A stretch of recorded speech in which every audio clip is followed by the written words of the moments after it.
Assalamualaikum warahmatullahi wabarakatuh. Saudaraku rahimakumullah, setiap ibadah mengandung aspek formal dan aspek substansial. Aspek formalnya diketahui melalui dalil-dalil yang menjelaskan bagaimana kita menjalankan ibadah, melalui praktik yang dicontohkan oleh Rasulullah SAW yang kita ketahui dari hadis-hadisnya. Benar dan tidaknya praktik ibadah harus menepati contoh yang diberikan oleh Rasulullah.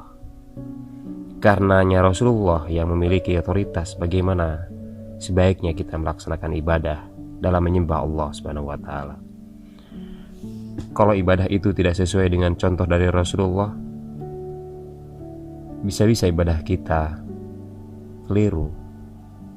Kalau kita keliru dalam praktek beribadah, maka kepasrahan kita kepada Allah dan Rasul-Nya bisa menjadi sia-sia. Disinilah pentingnya kita memahami dan mempelajari ajaran agama yang terkait dengan bagaimana kita menjalankan ibadah.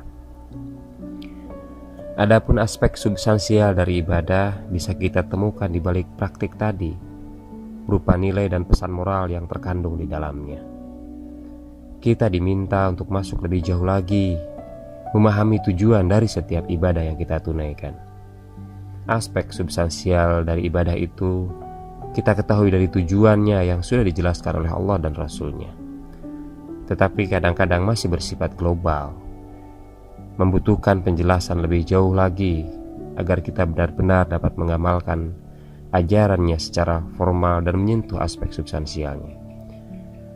Aspek formal ibadah haji misalnya, kita harus berangkat ke Mekah di bulan haji atau bulan Dzulhijjah untuk melaksanakan manasik, baik yang rukun maupun yang sunnahnya dalam menjalankan ibadah haji.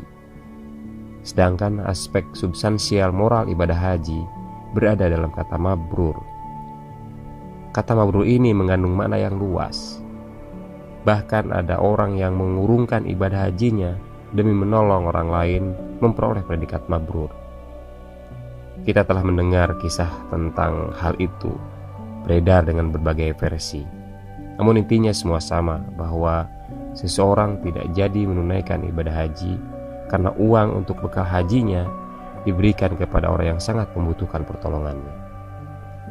Pesan moral sholat terdapat pada kalimat tanha 'anil fahsya'i wal munkar. Namun untuk sholat tidak seperti haji. Dalam menegakkan tanha 'anil fahsya'i wal munkar bukan dengan cara meninggalkan sholat, tetapi berkait kelindan dalam sholat itu sendiri. Kita dibolehkan menunda sholat hingga akhir waktu misalnya, atau bahkan bisa menjamaknya karena waktu untuk sholat digunakan untuk menolong orang lain. Kalau kita tidak tolong, jiwanya akan hilang, misalnya demikian. Hal itu menunjukkan pesan moral dan nilai dari ibadah dalam Islam bersama dengan memenuhi kepentingan dan kemaslahatan manusia.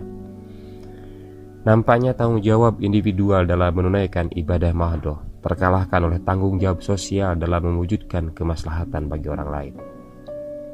Tentu dengan catatan bahwa dalam melaksanakan komitmen kemaslahatan itu harus tetap menjaga nalar keagamaan dan keilahian secara lurus, bahwa mewujudkan kemaslahatan itu semata-mata diletakkan dalam konteks ketaatan kepada Allah Subhanahu wa taala.